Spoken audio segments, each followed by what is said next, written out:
We are barely into January as this episode is coming out. And that means whether or not this is your focus, you have at least thought about New Year's resolutions.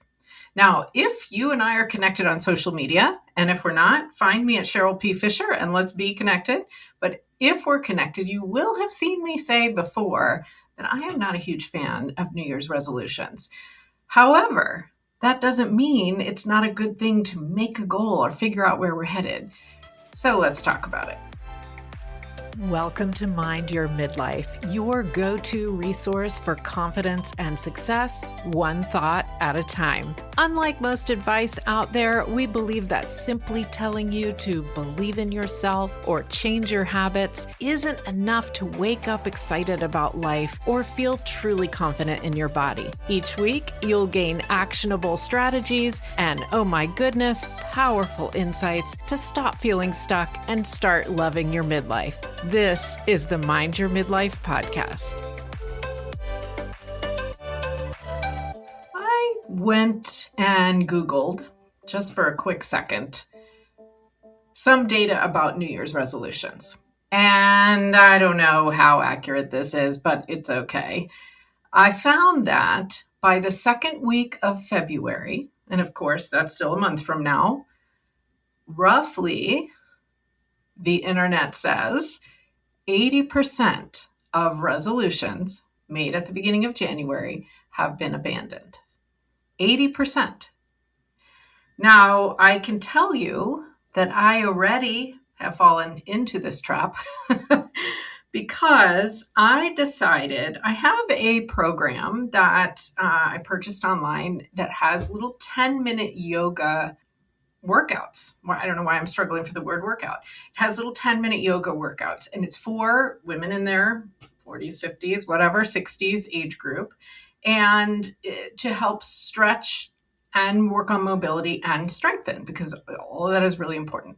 So at the end of December, I said to myself, you know what? I'm really going to use that every morning more consistently. I've, of course, used it before, and I know it's good, but I'm really going to do it.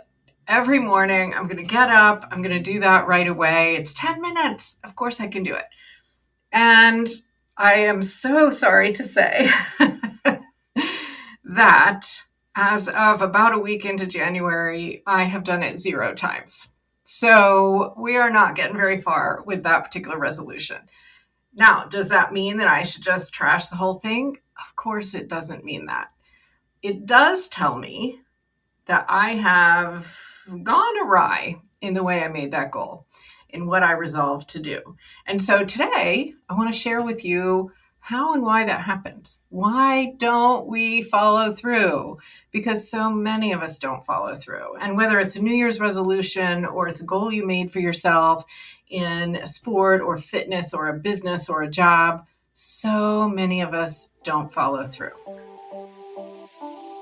Now, before we get into that, though, I have to say something that is very exciting. It is exactly a year this week since Mind Your Midlife launched.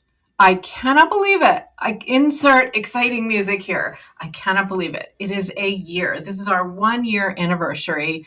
It's been 66 episodes, so more than weekly. Threw a few extras in for you along the way. And it has been an exciting year. Oh my goodness. I am so grateful for you listening. I'm so grateful for those of you that have not only listened, but also joined me as a guest on the podcast. I am so grateful for those of you who have shared episodes with your friends, told them they needed to listen, told them you learned something from it. Amazing. I am so grateful. I hope you keep listening. And I have a little surprise for you. So this month, we're going to do a little happy 1-year anniversary for Mind Your Midlife. And I would love to give away both a new pair of AirPods, for your listening, right? And an Amazon gift card, first and second prize, to someone who does one of these things. And you can do more of them for more entries. So have you rated and reviewed Mind Your Midlife in Apple Podcasts. If you haven't, go and do it. Take a screenshot of the screen, and I want you to find me on Instagram, Cheryl P. Fisher, and send me a DM with your screenshot. Okay? Have you rated the podcast on Spotify? Hit the 5 stars, take a screenshot, send me a DM on Instagram, Cheryl P. Fisher. Have you shared an episode with a friend? Do it again. Sometime this month, sometime in January of 2026, post about an episode, tag me, or if you can't tag me, screenshot it, DM me on Instagram, Cheryl P. Fisher, and I will enter you into the giveaway. I am so excited. If you are a subscriber to the private podcast, or if you are a subscriber to my email newsletter, you're going to hear all about this as well. If you're not a subscriber to my email newsletter, why don't you, just for kicks, go to CherylPFisher.com/menopause quiz and take the fun and silly little quiz, and then I'll put you on the email list as well, and then you'll get all the information. So I had to go off topic there for a second because 1 year, so exciting. I cannot wait to give away these prizes. Thank you so much for supporting the podcast and getting the word out, because almost every single episode, someone sends me a message and says, that changed the way I think about something, or this episode made me realize that I want to blank something. And I just can't even tell you how good that feels. It's amazing. So thank you.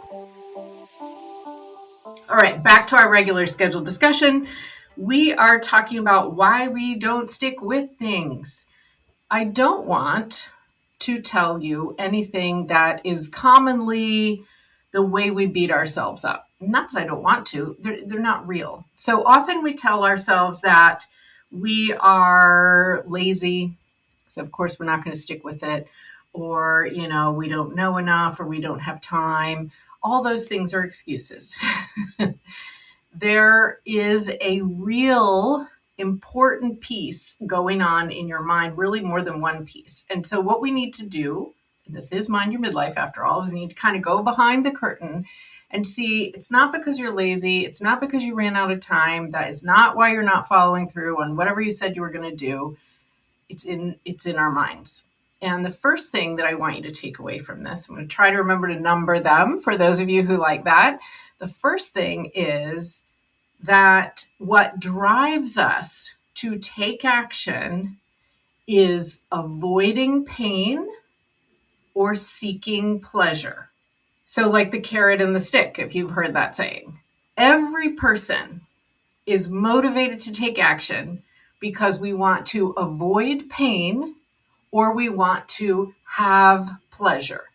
And so what happens is sometimes in our brains, we sort of make a miscalculation here, and we get stuck in right now, and we sort of forget about the delayed gratification part.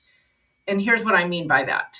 If you say that this year, it doesn't even have to be year, this month, whatever, at this age, I'm going to get fit.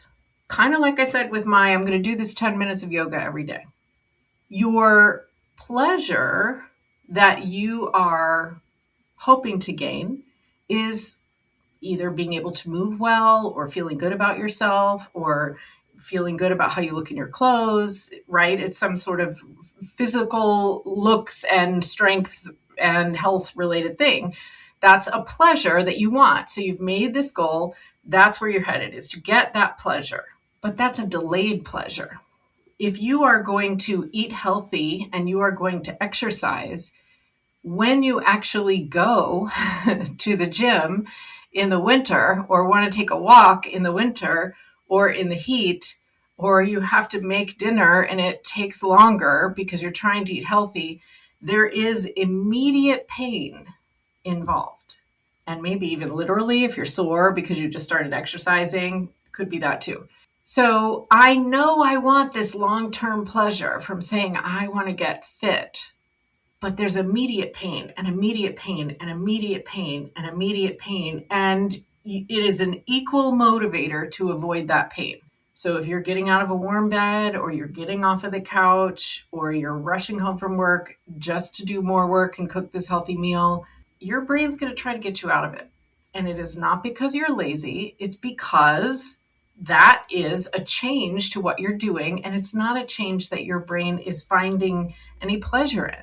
So sometimes we get stuck in the immediate desire to avoid that pain, and we're not able to focus on, yeah, there is pleasure. That's the reason I made this goal, but it's too far out there in the future. And so the way that we can get over that, because you're probably thinking, well, then I'm just never going to do anything because I'd rather be on the couch in my Snuggie than do anything else. So what happens is eventually the pain of not doing the thing, not taking the action toward the goal, is worse than the pain of making the change and doing what you have to do. So even though the goal is this delayed pleasure, and I have this immediate annoyance, got to get out of bed, got to cook more, whatever, eventually the pain of not doing any of this outweighs. And unfortunately, a lot of times this is a health scare. So imagine, we said we were going to exercise. We said we were going to eat healthier because we want to be in shape and look good in our clothes and feel good about our bodies and midlife, blah, blah, blah. But we don't do it. We don't feel like getting up. It's cold outside. Eventually, there's probably, unfortunately, going to be a health reason that becomes somewhat overpowering and takes over. So the fact that you are now avoiding some type of chronic disease and now you're forced to do it means that's even a bigger pain. So now I'll do it. I don't know if I explained that super well, but the pain of not doing it, when it becomes bigger than the pain of doing it, then okay, we will. You will. Most of the time we will. Because now that pain of this health scare, this disease, has outweighed the having to get out of the bed and wanting to have the immediate pleasure of eating comfort food. And so we're always balancing this, is what I'm saying. And we need to be really smart about how we make a goal so that the immediate pain or pleasure doesn't take over versus the long-term pain or pleasure. Because a goal, sort of by definition, is usually related to long-term avoidance of pain or gaining pleasure. Now, the other thing that sometimes happens, and this is particularly a New Year's resolution thing, but it could be other periods of time, is we go all or nothing. And if you have ever said, well, I guess I'll have more dessert, I've wrecked the day now, when you're trying to eat healthy, or have another drink, or forget it, I'll just eat the chips, I already ate the whatever, or I didn't exercise most of this week, I'll just start again next week. If you've said to yourself, I'll start again tomorrow or Monday or next month, that's what this is. There is a cognitive distortion that happens when we try to go all or nothing. And you have a limited amount of energy. You do have a limited amount of time, even though I don't want us to be using that as an excuse. You trying to change everything at once, it leads to a sort of system failure. You can't change it all. And when one thing falls, you may throw it all out. Okay, so that's number 2. When we try to go all or nothing, we sort of set ourselves up for failure. Overhauling your entire life at one time is not going to work. Pick 1 or 2 things that you can focus on. And you know what the cool thing about that is? A lot of times you're going to learn lessons or gain confidence or change the way you make decisions and think, and it is going to affect some of the other areas.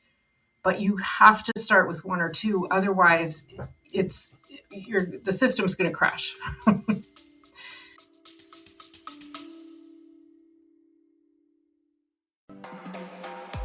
If you are loving Mind Your Midlife, come on over and join me on Confidence Deep Dive. You will be a bonus subscriber, and not only do you get a new mini-series every month, for example, how to stop being your own worst enemy and how to move through a job change you didn't want and all sorts of other things, you also get private email access directly to me. I will give you in the show notes of those private episodes the email address you can use. It comes to me. There is no AI or bot involved. I can't wait to hear your questions and your comments. So go to Apple, subscribe there right in the app, or go to cherylpfisher.com/bonus episodes.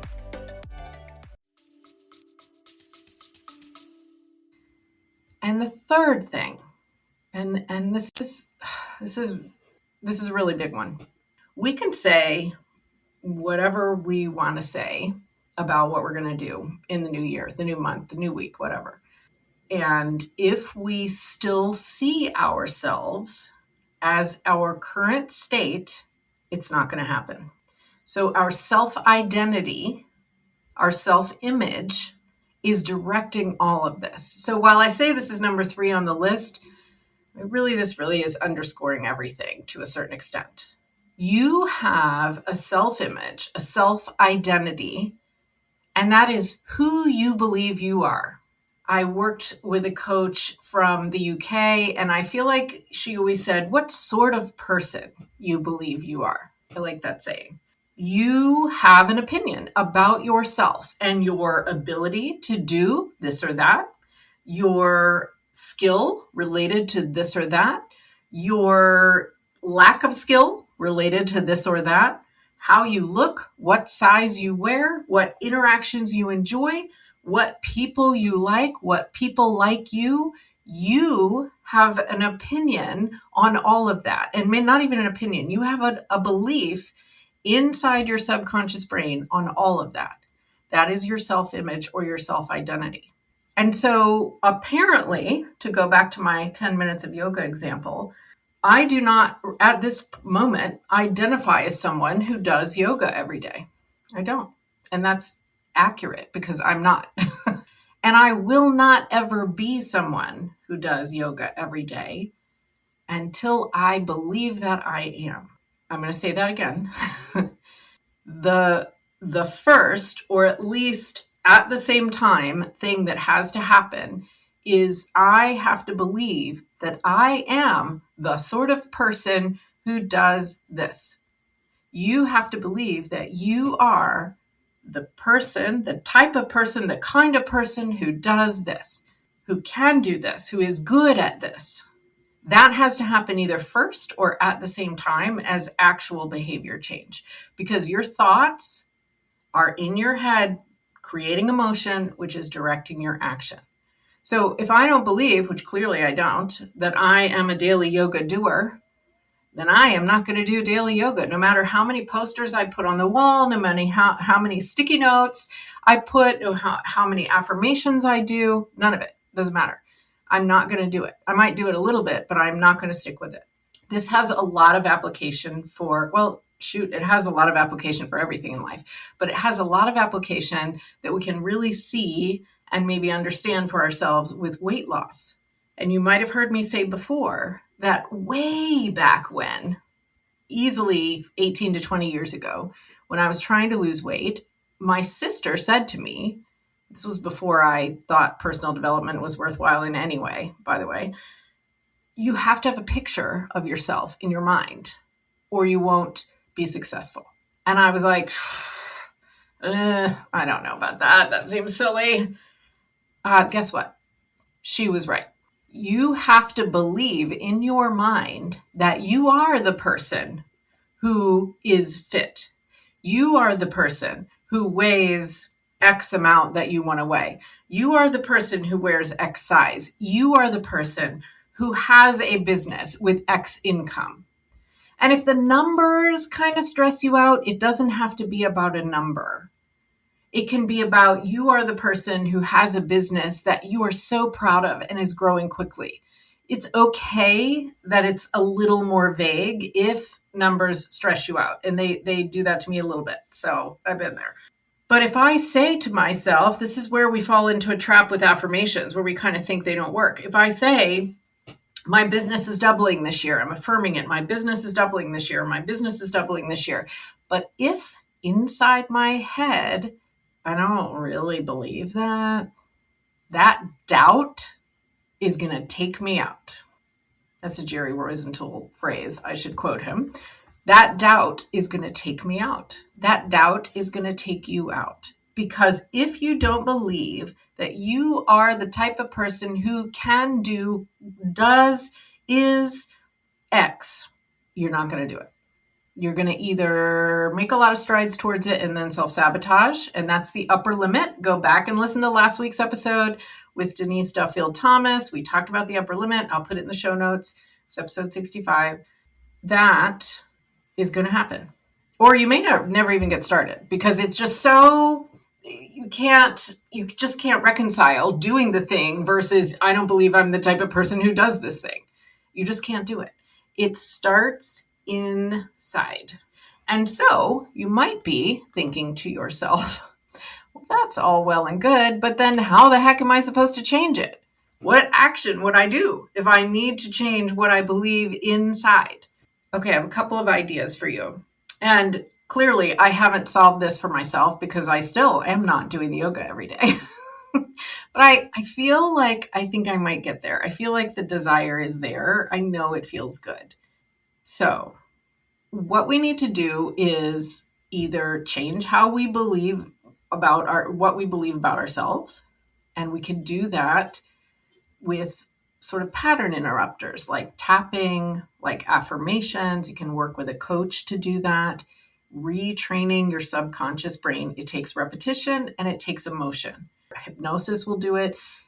Repetition and emotion is how we retrain our subconscious brain's beliefs. So that's one thing. And I would really encourage you, reach out to me, certainly through CherylPFisher.com/coaching. You can make a free chat on my calendar. We can talk about it, but I would encourage you to look into that. The second thing, I want you to find a way, and this is what I'm going to work on with my yoga goal, to refocus your goal so that it is a really powerful, good thing that you are trying to make happen, that really you feel it. Like this yoga thing, why do I like it? Well, I want to build my strength, but I do go to bar class already and I do walk. I should do it more, whatever. I'm not going to shit on myself. But the flexibility and strength that I know I could get from doing this, it will build over time. I know this.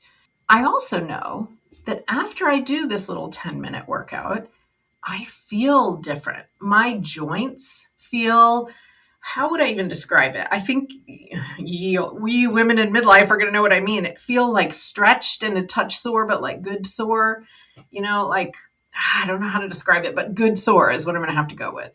I like that feeling.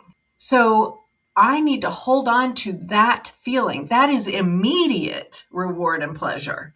So if I can hold on to that feeling and say, I want to feel like that every morning, or maybe I want to feel like that on Mondays, Wednesdays, and Fridays, whatever works for you. It doesn't have to be, exactly like mine. Find a way for an immediate reward in little pieces. If you can make it little pieces and you can attach an immediate reward, your brain's not going to resist you quite as much. Let's say you're trying to start a meditation practice. So good for you. Goodness, so good for you. I meditate in little short bursts sporadically. Not super great about it. Do know how good it is for me. There we are. I am not going to start a meditation practice where I meditate 30 minutes every day. My story is right now that I don't have 30 minutes every day. But what if I said, whenever I have 5 minutes, I'm going to put my watch timer on, close my eyes, and do a meditation. I know how to do that. I've done podcast episodes on that. A lot less resistance from my brain about whether I have time and whether I can and whether I blah, blah, blah.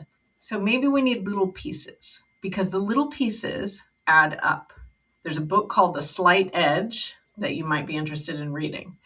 The little pieces, the little adjustments. Now, maybe in a very practical sense, you need an accountability partner. Could be that. I don't know if I'm going to go that direction with my goals for this year, but I might, because there's a chance I'll end up working with a coach. I've certainly done that for a number of different things. There's a chance I'll go do something active with a friend or a neighbor. I'm not going to say no, because those are powerful things. Having someone that you're sharing your progress with is a powerful thing. Consider that. And in midlife, I really, even if you've done those things, I really want to encourage you to add a fun goal for the year. And by that, I literally mean a goal to have fun doing a thing. I want you to add something this year that is full on fun. Maybe it's active, like joining a women's soccer league. One of my friends does that. Maybe it's a craft like knitting or crochet. I started knitting last year. I had learned when I was very, very young. I picked it back up. I love it. Maybe it's games like mahjong or dominoes or bunko or whatever's happening around your area. Maybe it's simply a walk with the neighbors. Maybe it's planning a certain number of trips. And the planning is also the fun part. You need something that is in community, ideally, although of course knitting is not in community, but we know many reasons why that's good for us. So I'm going to keep it on the list. And that you really enjoy, because in midlife, we're going to be hit with a lot of challenges. If you've heard me say on podcast episodes over this past year of Mind Your Midlife that I'm dealing with some challenges in my personal life, that is still true. The same really big, huge challenges that are upsetting a lot are still there. And so we all are going to get hit with something. Let's have things in our lives that allow us to have fun and to relax and to calm our brains and to calm our nervous systems. I want you to add something that you are going to either continue doing regularly or start doing that is fun. Because guess what? You just took care of the seek pleasure or avoid pain principle. If you're seeking pleasure and you really want to do that thing, you're going to do it. And it's going to be good for you. Okay. Make sure you remember what I said to you at the beginning of the episode. Rate and review on Apple. Rate on Spotify. Share with someone. Screenshot it. Send me a DM on Instagram, Cheryl P. Fisher. I will put all this in the show notes so that you can find it.